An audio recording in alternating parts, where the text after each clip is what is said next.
Hello दोस्तों, आज हम सुपर सेट नंबर 2 का रिवीजन करेंगे जो नवीन सर द्वारा लिया जाता है और ये आपका टाइम सेविंग रिवीजन होगा जिसका हम 10 से 15 मिनट के बीच में इसका क्विक रिवीजन करेंगे।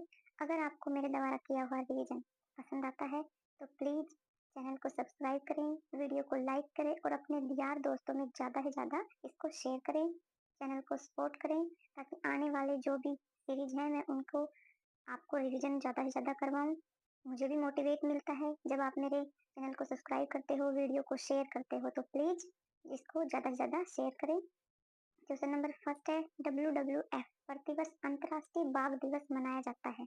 WWF द्वारा बाघ दिवस मनाया जाता है और WWF का मुख्यालय कहाँ पर है?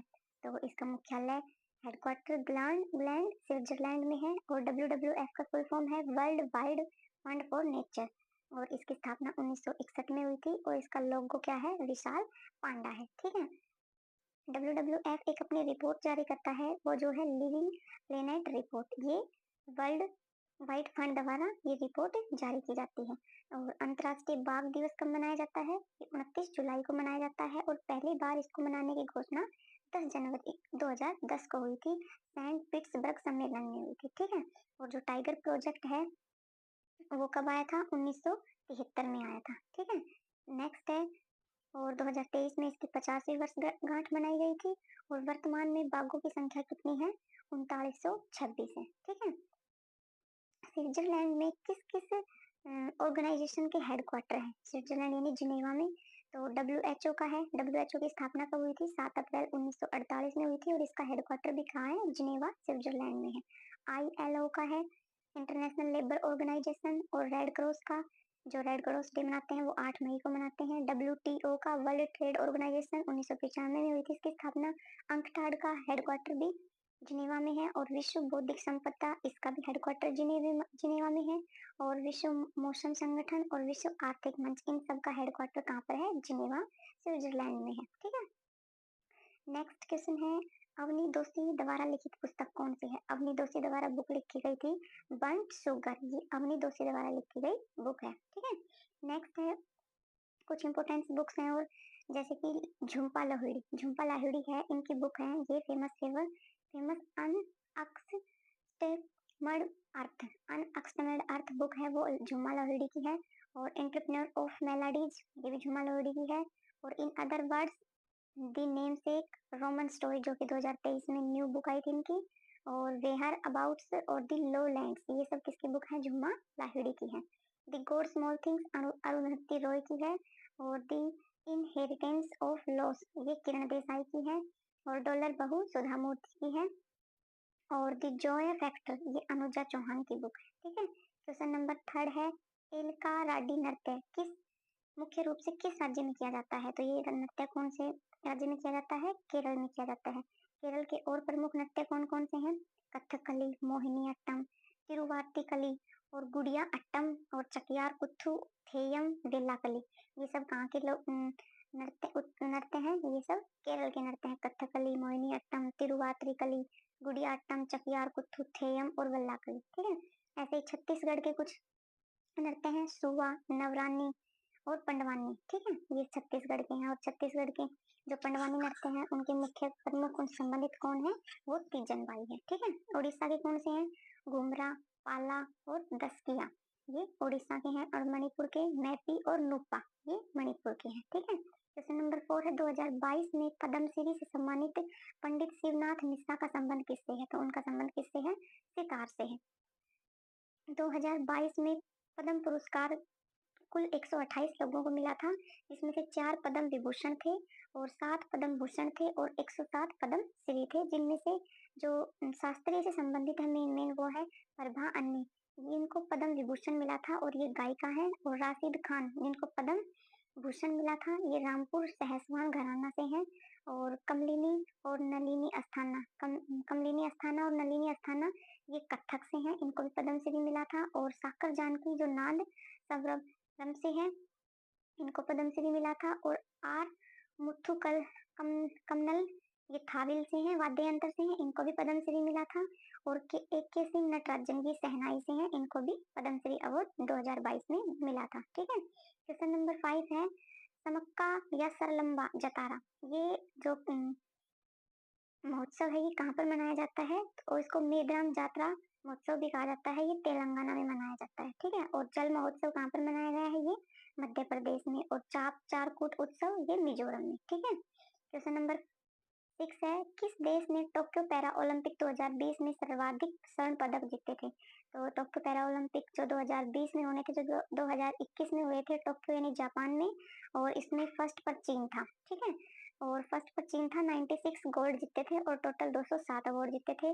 सेकंड पर ब्रिटेन था, थर्ड पर यूएसए था, और भारत इसमें 24वें नंबर पर था, जिसमें उसने टोटल 19 पदक जीते थे, जिसमें भारत ने 5 गोल्ड, 8 सिल्वर और 6 ब्रॉन्ज जीते थे। ठीक है, ओलंपिक गेम 2020 में यूएसए फर्स्ट पर था, और भारत और सेकंड पर चीन था, थर्ड पर जापान था, और 48 पर भारत था। ठीक है, भारत की स्थिति 48 थी। क्वेश्चन नंबर 7 किस ग्रह को एपरटेक्स ग्रह यानी वेल्ड प्लेनेट के नाम से भी जाना जाता है, जिसे ढका हुआ, वेल्ड मतलब ढका हुआ, तो ये कौन सा ग्रह है, ये शुक्र ग्रह है। ठीक है, और इसे इंपोर्टेंट कुछ क्वेश्चन है, मंगल ग्रह को लाल ग्रह भी कहते हैं, बृहस्पति ग्रह को पीला ग्रह कहते हैं, अरुण को हरा ग्रह या लेटा हुआ ग्रह भी कहा जाता है, शुक्र इसे ये के बाद सूर्य से दूसरे नंबर पर है, और ये सबसे गर्म है, आयरन ऑक्साइड के कारण ये सबसे गर्म ग्रह होता है। पृथ्वी की जुड़वा बहन भी इसे कहा जाता है, ये सबसे चमकीला ग्रह है शुक्र, वीनस, और इसे मॉर्निंग स्टार और इवनिंग स्टार या सांझ का तारा या प्रभात का तारा कहा जाता है। और H2SO4 यानी पीले रंग के इसमें बादल बनते हैं, और ये दक्षिणावर्त घूमता है। अरुण और वीनस दो ग्रह ऐसे हैं जो पूर्व से पश्चिम की ओर घूमते हैं। ठीक है, क्वेश्चन नंबर 8 है, इसमें इंपोर्टेंट बांध है, इसमें पूछा गया था लखवार बांध कहाँ पर है, तो लखवार बांध उत्तराखंड में है, और ये यमुना नदी पर है, और इसे रिलेटेड कुछ और भी इंपोर्टेंट बांध है जिनको हमने इसमें डिस्कस किया है। टिहरी बांध ये कहाँ पर है, ये भी उत्तराखंड में है, भागीरथी नदी पर, और हीराकुंड बांध ये महानदी पर है उड़ीसा में, मैटूर बांध कावेरी नदी पर है तमिलनाडु में, और श्रीशैलम बांध ये कृष्णा नदी पर है आंध्र प्रदेश में, पोंग बांध व्यास नदी पर हिमाचल प्रदेश में है, नागार्जुन कृष्णा नदी पर है तमिलनाडु में, और अलमाटी बांध ये कृष्णा नदी पे है कर्नाटक में, और उरी बांध ये जम्मू कश्मीर में झेलम नदी पर है। ठीक है, नेक्स्ट क्वेश्चन है राष्ट्रीय मानवाधिकार आयोग क्या है, राष्ट्रीय मानवाधिकार आयोग नेशनल ह्यूमन राइट कमीशन, ये एक संवैधानिक निकाय है। ठीक है, इसका गठन पेरिस सिद्धांत पर 1991 में हुआ था, और 12 अक्टूबर 1993 में इसमें एक्ट आया था, और ये लागू हुआ था। इसके प्रथम अध्यक्ष कौन थे, रंगनाथ मिश्रा थे, और वर्तमान में अरुण के मिश्रा हैं, और ह्यूमन राइट डे 10 दिसंबर को मनाया जाता है, और इनके जो अध्यक्ष होते हैं उनकी नियुक्ति राष्ट्रपति द्वारा की जाती है। इनका कार्यकाल 5 वर्ष या 70 वर्ष जो भी इनमें पहले होगा वो कार्यकाल इनका माना जाएगा। इसमें कुल 13 सदस्य होते हैं। ठीक है, क्वेश्चन नंबर 10 है भारतीय संविधान में पंचायती राज किस में शामिल है, तो पंचायती राज है वो राज्य सूची में है। ठीक है, इससे रिलेटेड क्वेश्चन है स्थानीय स्वशासन का जनक किसको कहा जाता है, ये रिपन को कहा जाता है, और पंचायती राज दिवस 24 अप्रैल को मनाई जाती है। पंचायती राज त्रिस्तरीय है, ये कौन सी समिति ने बताया था, ये बलवंत राय मेहता समिति ने बताया था, जो कब आई थी 1957 को आई थी। ठीक है, पंचायती राज 73वें संविधान संशोधन से संबंधित है, जो अनुसूची 11 जोड़ी गई थी 73वें संविधान संशोधन द्वारा, ये कब हुआ था, ये 1992-93 में हुआ था। ठीक है, और जो पंचायती राज है उसमें कितने विषय हैं, उसमें 29 विषय हैं। ठीक है, और ये आर्टिकल 246 में 7वीं अनुसूची है उससे संबंधित है 246 आर्टिकल, जिसमें केंद्र राज्य संबंध के बारे में बताया गया है। 7वीं जो अनुसूची है उसमें संघ सूची, राज्य सूची और समवर्ती सूची है, जिसमें संघ सूची में 100 विषय हैं, राज्य सूची में पहले 66 थे, अब 5 उसमें से कम कर 61 हो गए हैं, समवर्ती सूची में वो 5 जोड़ दिए गए हैं, तो पहले 47 था अब 52 हो गया है। ठीक है, और पंचायती राज भाग 9 में है और अनुसूची 11 में है। ठीक है, जो भी मैंने बताया उसमें 29 विषय है। क्वेश्चन नंबर 11 है लोकसभा के किस अध्यक्षकों ने अपने कार्यकाल के दौरान लोकसभा से इस्तीफा दिया था, ये दो थे, नीलम संजीव रेड्डी और गुरुदयाल सिंह ढिल्लो, ये दो थे जिन्होंने लोकसभा के कार्यकाल के दौरान इस्तीफा दे दिया था। ठीक है, क्वेश्चन नंबर नेक्स्ट है लोकसभा के पहले अध्यक्ष कौन हुए थे, तो लोकसभा के जो पहले अध्यक्ष थे वो कौन थे, गणेश वासुदेव मावलंकर थे, और दूसरे अनंत शयन आयंकर, ये दूसरे थे। ठीक है, और सर्वाधिक लोकसभा कार्यकाल किसका है? बलराम जाखड़ का है, जो 1980 से 89 तक रहे थे। और फर्स्ट महिला लोकसभा अध्यक्ष कौन है? मीरा कुमार है। और सेकंड महिला सुमित्रा महाजन है। ठीक है। और पहले दलित लोकसभा अध्यक्ष कौन थे? वो JMC बालयोगी थे। ठीक है। और निर्विरोध जो राष्ट्रपति चुने गए थे वो कौन थे? नीलम संजीव रेड्डी थे। ठीक है। क्वेश्चन नंबर 12 है, चोल साम्राज्य में पेटी शब्द का संबंध है। तो पेटी शब्द का संबंध बंधुआ मजदूरी से है। बंधुआ मजदूरी मतलब किसी को जबरदस्ती उसको बांध के लाकर उसे मजदूरी करवाना उसकी मर्जी के खिलाफ, ये बंधुआ मजदूरी होती है। बंधुआ मजदूरी का उन्मूलन अधिनियम 1976 में आया था। और चोल वंश के समय जो सैनिक छावनी होती थी जिसमें कड़गम पैडविक से संबंधित है। और ग्राम की सभा को उर कहा जाता था। और प्रधान सचिव को ओले के नायम कहा जाता था। और ब्राह्मणों का ग्राम अगर अर्घहार को कहा जाता था। ठीक है। क्वेश्चन नंबर नेक्स्ट है, किसने गांधी जी के नमक आंदोलन में भाग लिया था? तो गांधी जी के नमक आंदोलन में भाग किस किसने लिया था? सरोजनी नायडू ने, राजकुमारी अमृत कौर ने और कमला देवी चट्टोपाध्याय ने। ठीक है। दांडी मार्च जो पेंटिंग थी वो किसने बनाई थी? नंदलाल बोस ने बनाई थी। और जो ये आंदोलन हुआ था इसमें कुल कितने सदस्य थे? इसमें 78 सदस्य थे। और दांडी मार्च की शुरुआत कब हुई थी? 12 मार्च 1930 से और 6 अप्रैल 1930 के बीच में ये चली थी। और गांधी जी के गिरफ्तार होने के बाद इसकी कमान किसने संभाली थी? अब्बास तैयब जी ने इसकी कमान संभाली थी। ठीक है। क्वेश्चन नंबर नेक्स्ट है, कार्यबल की जनसंख्या में कितने उम्र के लोग, कितने से कितने उम्र के लोग होते हैं? तो कार्यबल मतलब श्रमशील जनसंख्या, इसमें 15 वर्ष से 59 वर्ष तक के लोग इसमें शामिल होते हैं। ठीक है। क्वेश्चन नंबर 15 है, कौन वेक्टर मात्रा है? मतलब कि सदिश राशि है। सदिश राशि में आपको सिंबल याद रखना है जिसमें वैसे कोई ना वैसे या वैसे कोई भी वर्ड स्टार्ट होगा वो सदिश राशि होगी।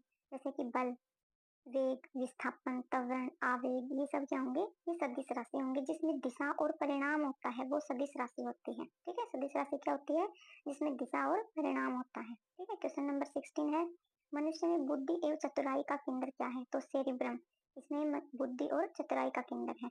और सेरिबेलम ये मस्तिष्क का पश्च भाग होता है, पीछे का भाग। और हाइपोथैलेमस ये शरीर को नियंत्रण करता है। ठीक है। क्वेश्चन नंबर 17 है, कौन यूनि डिरोइट के लिए चुनी गई पहली भारतीय महिला है? तो कौन है? उमा शेखर है। फातिमा वसीम ये सियाचिन ग्लेशियर में ऑपरेशनल पोस्ट पर तैनात होने वाली पहली मेडिकल महिला है। ठीक है। और यूनिड्रोइट की जो ये क्या है? ये एक निजी कानून के एकीकरण के लिए इंटरनेशनल संस्थान है। और इसका हेडक्वार्टर रोम इटली में है। ठीक है। क्वेश्चन नंबर नेक्स्ट है, हाल ही में आई रिपोर्ट के अनुसार चालू वित्त वर्ष में भारत का शुद्ध प्रत्यक्ष कर संग्रह कितने प्रतिशत बढ़ा है? तो ये कितने प्रतिशत बढ़ा है? ये 23.4% बढ़ा है, जो बढ़कर अब कितना हो गया है? 58.34% हो गया है। और ये 8 अप्रैल से नवंबर के बीच की रिपोर्ट है। ठीक है। और सकल कर कितना हो गया है? ये 17.4% हो गया। क्वेश्चन नंबर नेक्स्ट है, 17वें रयान अंतर्राष्ट्रीय बाल महोत्सव 2023 का उद्घाटन कहाँ हुआ है? तो ये नई दिल्ली में हुआ है। और इसकी थीम क्या है? लेट्स हैव फन इसकी थीम है। और नई दिल्ली में कुछ और भी सम्मेलन हुए हैं। श्री वैश्विक बाजा यानी कि श्री अन्न सम्मेलन, ये भी कहाँ पर हुआ है? नई दिल्ली में हुआ था। पहला वैश्विक बौद्धिक शिखर सम्मेलन, ये भी कहाँ पर हुआ है? दिल्ली में। और 18वें नंबर की G20 शिखर सम्मेलन, ये भी कहाँ पर हुआ है? दिल्ली में हुआ है। क्वेश्चन नंबर नेक्स्ट है, खेलो इंडिया पैरा गेम्स 2023 में कौन शीर्ष पर रहा है? तो ये हरियाणा रहा है। और हरियाणा ने 40 गोल्ड के साथ टोटल 105 अवार्ड जीते हैं। और सेकंड पर यूपी है। और आयोजन कहाँ पर हुआ है इसका? नई दिल्ली में हुआ है, पहली बार हुआ है, फर्स्ट ही है ये। और इसका शुभंकर उज्ज्वला और गोरैया है। Thank you. अगर आपको मेरा वीडियो जो करवाई रिटर्न नोट्स द्वारा आपको रिवीजन करवाया जाता है, तो अगर आपको वो पसंद आती है तो प्लीज वीडियो को लाइक करें, चैनल को सब्सक्राइब करें और वीडियो को जितना आपसे हो सके अपने ग्रुप में यार दोस्तों के पास ज़्यादा से ज़्यादा लोगों के पास शेयर करो। चैनल को सपोर्ट करो। और आने वाली आगे जो भी सीरीज है वो टाइम टू टाइम में मैं आपको रिवीजन करवाऊंगी, जो आपको आने वाले एग्जाम में काफ़ी हेल्पफुल रहेगी। Thank you for